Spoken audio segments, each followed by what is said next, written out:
morning. I have a feeling race 2 could be even stronger. It certainly will. It certainly will, Jake. Sorry there, I've got to remember to take the mask It's off the to dreaded make it clear, mask, isn't it? Always. So the good news is that Julien Monet is on track. He is at the back of the grid in his 32. Kozek in his 777 has a new nose cone. He has now a white nose cone on the front of his all black and red striped car. And the good news is that he's back. Johnny Kazum is also on the grid because we didn't see any gaps anywhere. And looking through this shot here, we can see there's Johnny Kazum mid-pack, weaving from left to right. So the good news is that he is here as well. We have Amir Faislin as well, who had engine problems in qualifying. We did see him out through the first race of the day, but he was at the back of the field, so he's one to watch out for here as well. So this will be another rolling start here for the Golf Radical Cup. As we said, George King is there. There he is in shot right now, the number 14. Great to see him back out. Of course, drama in the end of qualifying, actually, earlier this morning with engine problems to his number 14. He's certainly the quickest driver and the man to beat throughout the championship so far.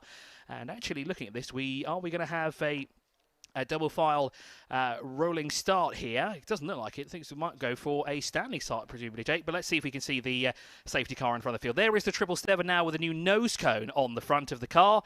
And, well, that was due to an incident down towards turn 1 where unfortunately, Kozyak basically did a 360, unfortunately stopped in place at the exit of turn 1. And it looks like we will be doing a rolling start here, Jake. Indeed we will. So it'll be rolling start format once again. Buckansoff and championship leader George King, who the only race he hasn't won really all season was the first race this morning when he couldn't start the car due to engine problems suffered in qualifying. The safety car peels off. It'll be Loggie and Sweetenham on the second row. Bamberg and Madsa in behind. Then Faisulin, Kazum, Alamidi, Morad, Al-Kazemi, Roberts, Wang, Chosek and Moni. So it will be a 15-strong field going into the second race of the weekend. The endurance race, of course, is tomorrow. So this is going to be a big dash. 25 minutes on the clock, please. And let's go racing for 25 minutes of the Dubai Autodrome Circuit. Golf Radical Cup style. It was amazing this morning. This afternoon, it'll be even better. Ready? Wait for it. Let's race at Dubai Autodrome. And it's a cracking start from the front of the field. George King just about managing to maintain the gaggle on the far side. But what a sweep from the cars as they head down towards turn 1. Somebody's going to have to give best in the first corner. Johnny Kazum trying to get a clean line around the outside alongside Sweetenham. They bang wheels and rub paint, and George King is going to take the lead as Loggie sweeps in on the inside line and gets in a second. What a move from Loggie. He dives on the inside of Buckansoff. There's still cars trying to avoid each other. They are dancing with death on the inside of the apexes before the car washes out, and what great car control from everybody. They all got through, gaggled together, no incidents, no drama, no worries. A great start there from Ian Loggie. Was all the way up against the pit wall almost and managed to get 2 for 1 down towards the first corner. I did notice on the live chat that Usman Magal was saying hello. Of course, Usman is the co-driver with the number 23 Murad, who is currently circulating in 9th position. Usman, we hope to see you tomorrow in our endurance race. I know we're used to seeing you usually running the sprint races solo, but then you race with Murad during the endurance races, and looks like this weekend they may have done it the other way around. So it'd be great to see Usman back behind the wheel, because he's a very rapid driver indeed, and his car looks absolutely phenomenal as it does every weekend. We've got more squabbling throughout the field here. We haven't even got one lap in, and we've not settled anything at all. There are drivers looking each and every way. Unfortunately, the 777's lost out. Ian Loggie runs a little bit wide there through. He's trying to catch us out. Alamidi does as well. A lot of drivers there on the runoff area through turn 12, Jake. And looks like the action is heating up here in the second race of the Golf Radical Cup. Yeah, that was Sweetenham going wide. He manages to get himself back on the road and then drift straight off it again as he battles away. That's Ian Roberts making good progress through the field as he tries to pick off a couple of cars. Car 15, that is Amir Faisulin. His race start is under investigation. So I wonder if he jumped the start.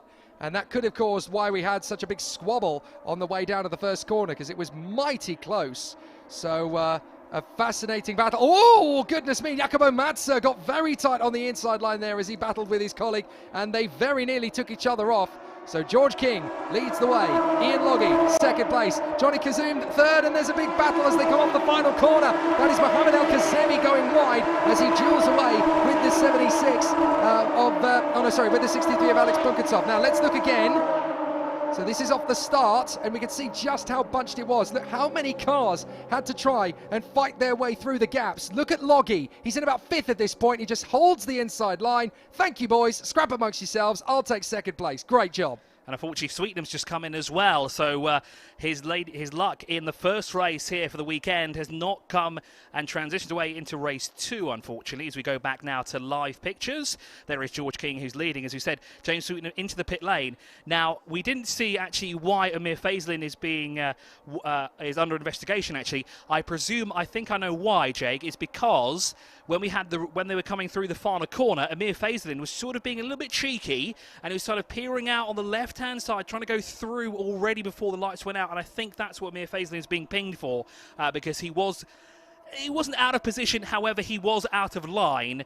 He should have been tucked in behind, but he was looking for the early jump there. Of course, you do have to try and stay in your 2 rows of formation. If you break ranks, then essentially you are out of position at the start, even if you haven't overtaken somebody. So that's easily what they will have been looking at.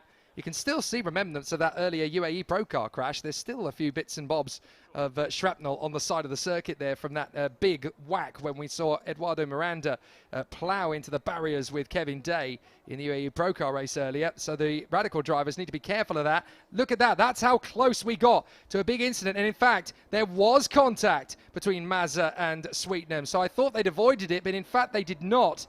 And as a result, Sweetnam has had a problem.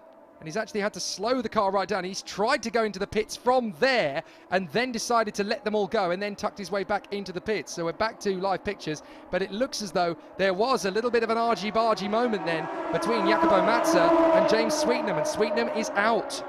Unfortunately, got his first podium in the Gulf Radical Cup earlier today, but unfortunately he will not be repeating that success here in race number 2. George King, though, extending his lead by 0.6 of a second now to Ian Loggie, who in turn is 4.2 seconds up the road from Johnny Kazum.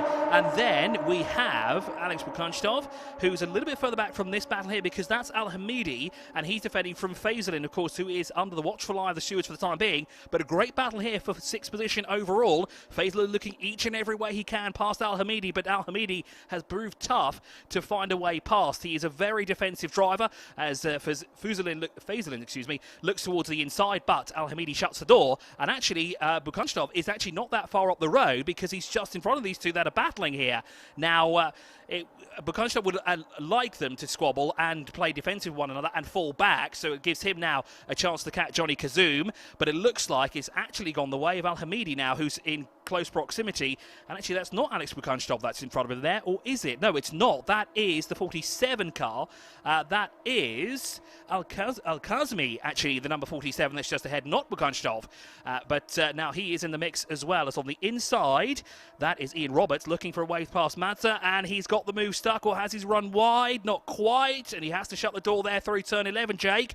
Well, Mazza's going to come back through. Yeah, very nicely handled by Roberts. He made sure that Mazza couldn't really get the retaliation on the way back out of the apex.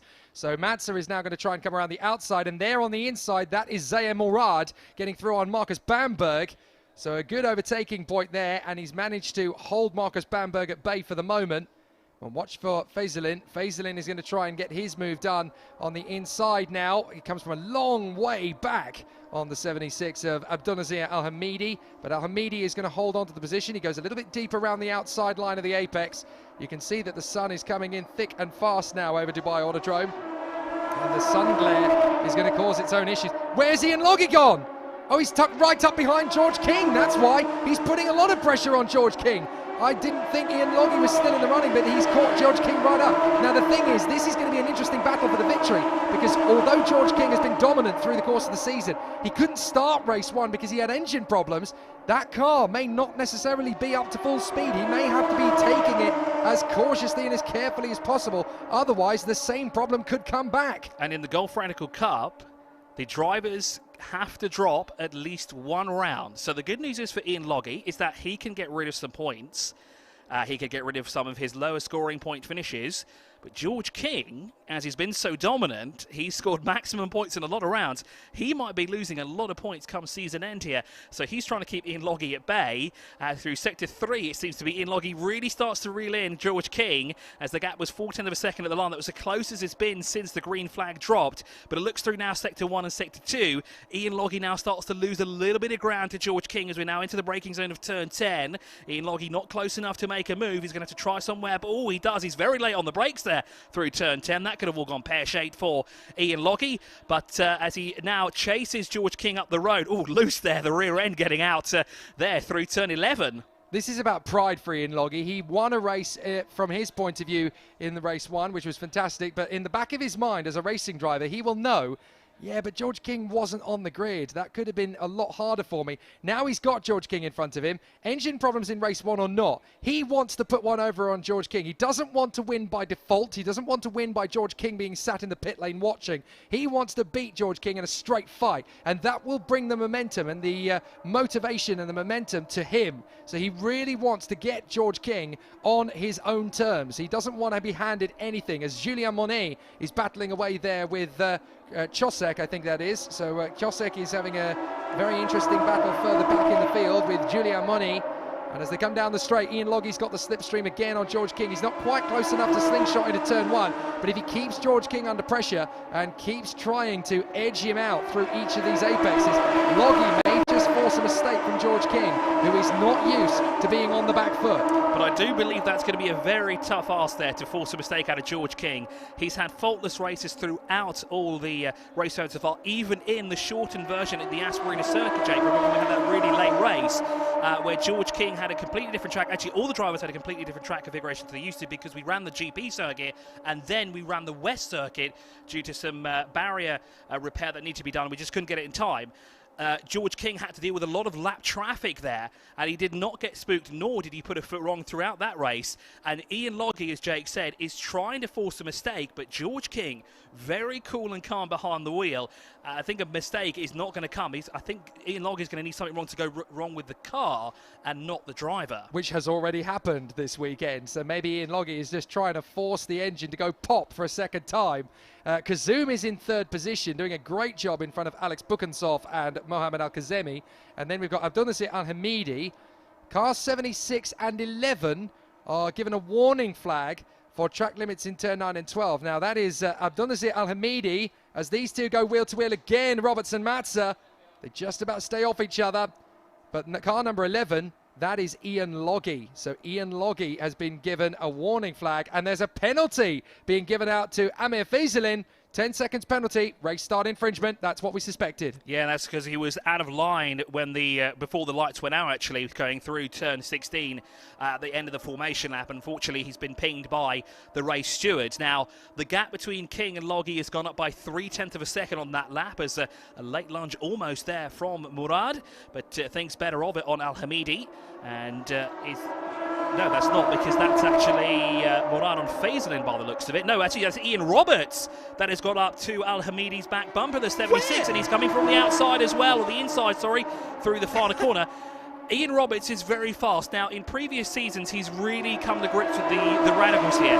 He had a season last year with the driver coaching of James Edmeades, which actually got him up to speed and faster, and he managed to get podium after podium and even a race win. And we're going to try go 3 wide down towards turn 1. This is not going to work. Someone's going to have to give up. Ian Roberts thinks better of it. A little slight contact there. You can see the 76 slightly unsettled going down towards turn 1, but Ian Roberts backed out at the right time, Jake. But where has Ian Roberts got that speed from? He was looking a little bit lackluster in race 1, and all of a sudden he's come fighting out of the blocks like a tiger. Brilliant stuff. And his number 7 radical really starting to respond to his inputs now. So Marcus Bamberg, by comparison, is looking a little bit off the pace, as unfortunately is Zaya Murad. They're just trying to keep up with them at this moment in time. But these two still at it. This is the battle for third. This is Kazum versus Buckansoff. So Buckansoff is the original pole position sitter. But can Buckansoff get one over on Johnny Kazum? He's going to come from a very long way back.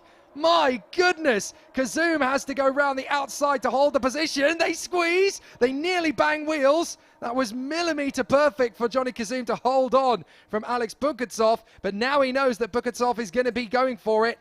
So Johnny Kazum just about hangs on to third position, but the pole sitter came from a billion miles away to try that move up the inside of the hairpin. And of course, Ian Roberts last year was the man who finished second overall in the championship and really took the fights to Alex Khatib throughout the entirety of the season. Now, this year he's been floating mid-back. Unfortunately, he wasn't with us at Yas 2 weeks ago, so he's not in the top 3 for the time being, as we're back now with George King. But Ian Roberts putting on a display here, as he always does. It's always very exciting to watch. This is, of course, the battle between Ian Loggie and George King, although it is the other way around, of course, because Ian Loggie is training and he's managed to gain a 1/10 of a second on this lap. But again, he really starts to reel in George King through that third sector. However, George King seems to just dial it down and get stuck in when it comes to sector 1 and sector 2, because that's where Ian Loggie is losing the most amount of ground to George King. You see through turn 16, Ian Loggie had a good run, but just wasn't close enough to make a move anywhere past George King here. As we're looking at battles here, that is Buckansoff and Johnny Kazum. So Buckansoff has still not found a way through, still trying to see if he can sniff another step of the podium here, but just can't find through as well. As Ian Roberts is now just 2/10 off of the number 47 of Al-Kazumi. This is a fantastic race again, Jake. It is. It's almost 2x2 hurrah everywhere, isn't it? You've got King versus Loggie, Kazum versus Buckansoff, and Al-Kazemi versus Roberts and Massa. So Massa is still trying to get his move. This battle for 5th position downwards is absolutely rip-roaring stuff. Ian Loggie still trying to put pressure on George King. He goes to the typical racing line. George King's being a little bit more defensive. Loggie will have the faster line off the corner. George King's having to be a little bit more defensive. So Loggie is putting George King under some pressure. See, King doesn't want to break the car. He doesn't want to put himself in the same position that he was in race 1 when he couldn't start because of engine trouble. That was a big mistake from Loggie. He just ran very wide. And up the inside, Mazza, a very late lunge on Al-Kazemi. Has he got through? No, on the exit he drifts out wide and loses the place. And of course, Abdul Nasser Al-Hamidi's looking at this battle as well because he wants in. He would like to be further up the road as well here at the Dubai Autodrome, and he wants to bring Amir Faislin with him. However, Amir Faislin has that penalty. Marcus Bamberg is trailing. Here is the 777 with his brand new nose cone, and Julien Monet battling at the tail end of the field. Unfortunately, we've not seen James Sweetenham come out, or have we? Because it's showing that he's 5.4 seconds back on our timing screen. However, on our second timing screen, it's saying that the car is still in the pit lane. So unfortunately, James Sweetenham not getting back out. And Ian Loggie's lost heaps of time. He's lost 4/10 of a second on that lap to George King from that slight mistake going through turn 12. But I think, Jake, he just ran too wide. Yeah, that's definitely cost him a lot of momentum. This battle continues. Al-Kazemi, Mazza, Roberts. As they continue on their way. Or has Roberts broken away? Yeah, Roberts has actually broken away from them. So he's on his own now in 5th position, 7 seconds back from Buckansoff, but he's pulled 2 seconds on Al-Kazemi and the rest of the field behind. So Mazza and Al-Hamidi are both trying to get themselves back into a decent position. Ian Loggie is just trying to build up this momentum again. Oh, bit of a moment there for... who was that? Was that Al-Kazemi? It looked like 47. It did, didn't it? Al-Kazemi just in front of Jacopo Mazza, and he just ran a little bit deep through turn 2. That's definitely going to be flirting with the track limits line. Certainly would be as well. I wonder if he had to give some time back as well. As long as he didn't get an advantage, I think it should be okay. And as long as he didn't get past the car, or else we'd have a similar situation to what we had in the NGK Pro Car Championship earlier today as well. As Ian Loggie still looking for a way past George King. Mistake from King! Mistake from King! And Loggie's going to get up alongside and go for the lead of the battle. That was so close for George King, and now Ian Loggie is going to have a great shot. King is swerving around all over the shop, the back end stepping out. I wonder if the car's starting to struggle again.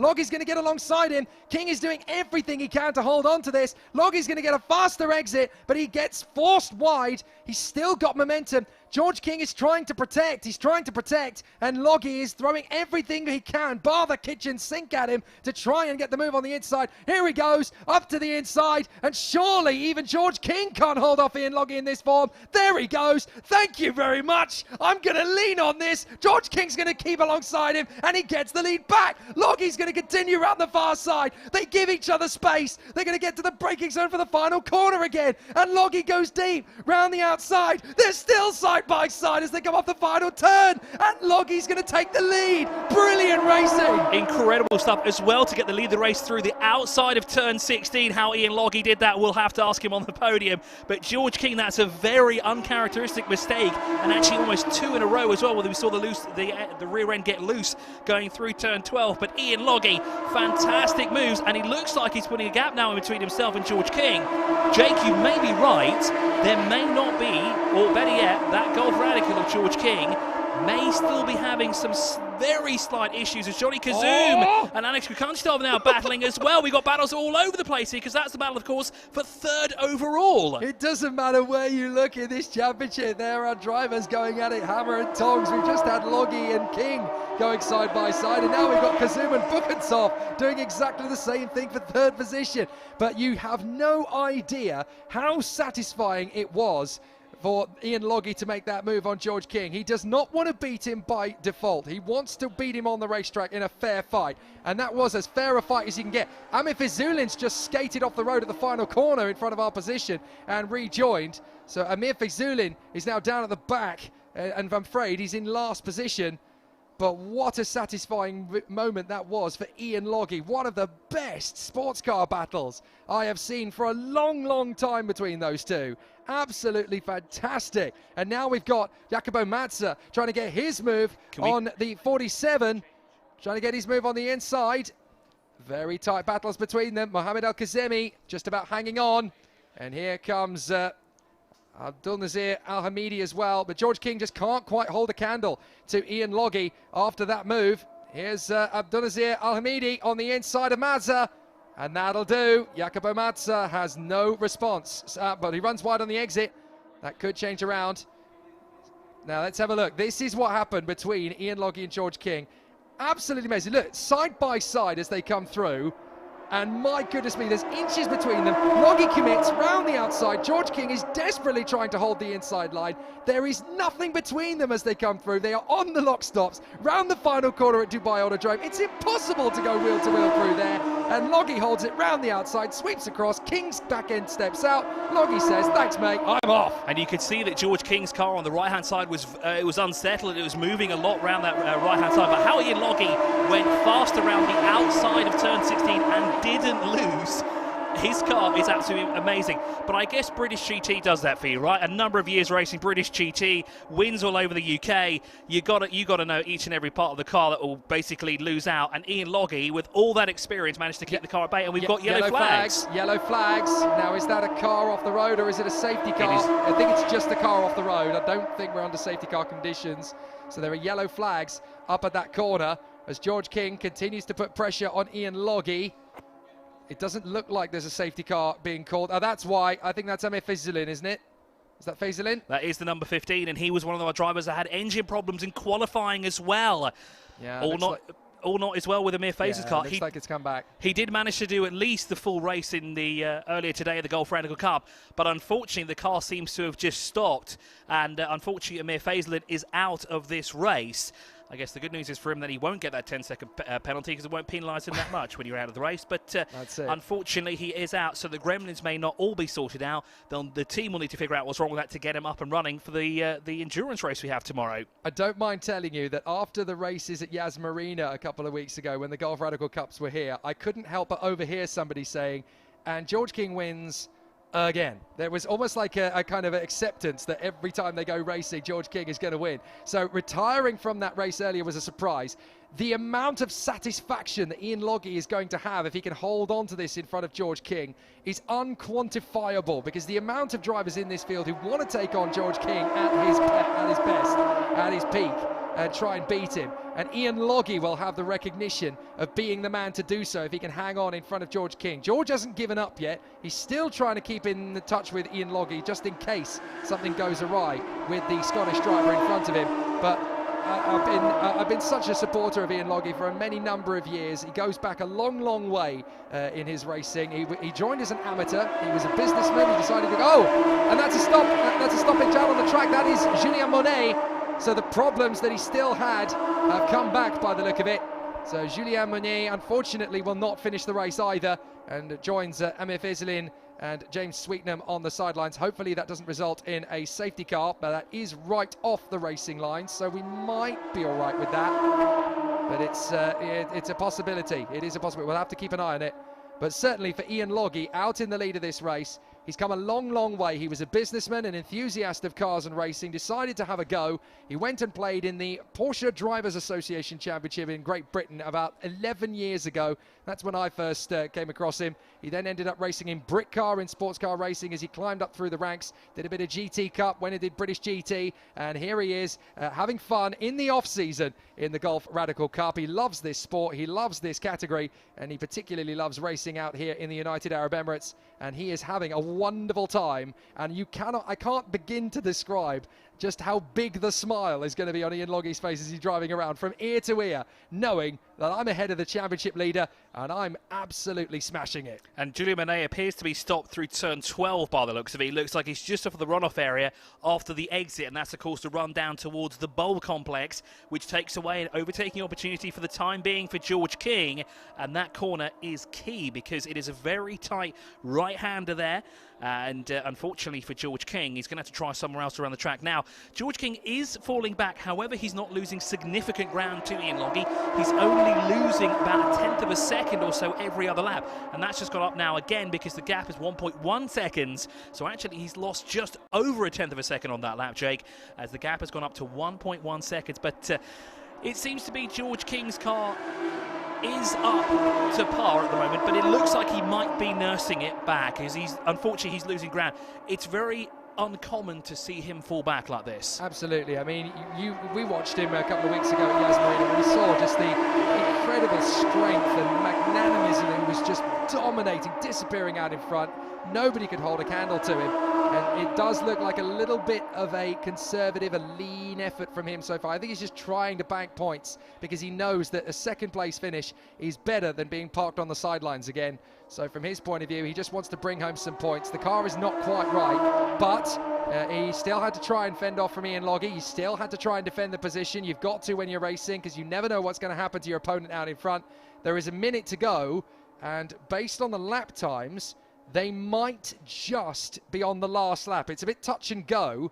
They might be on the last lap. They might have one more lap to go. So we'll have to keep an eye on it in terms of the times because they won't get an additional lap when the time runs out. When the time goes down to 0, it will just be the end of the race. They've got about 40 seconds until Ian Loggie will know his fate. The thing is, he can't afford to slow up because George King is still only a second behind him. So if he gets another lap, he gets another lap. He can't really just cruise around the line. I think we are going to see the checkered flag this time, though. I think we might have just enough time. I think they'll come over with like just fractions of a second when they come across the line because the races are working their way towards the bowl complex, and there's only 2 corners between there and the start-finish line. Now, we can't quite see if the last lap board is out, but this time round, if we get a shot, the leader's working their way across the line. And Mazda went for a move.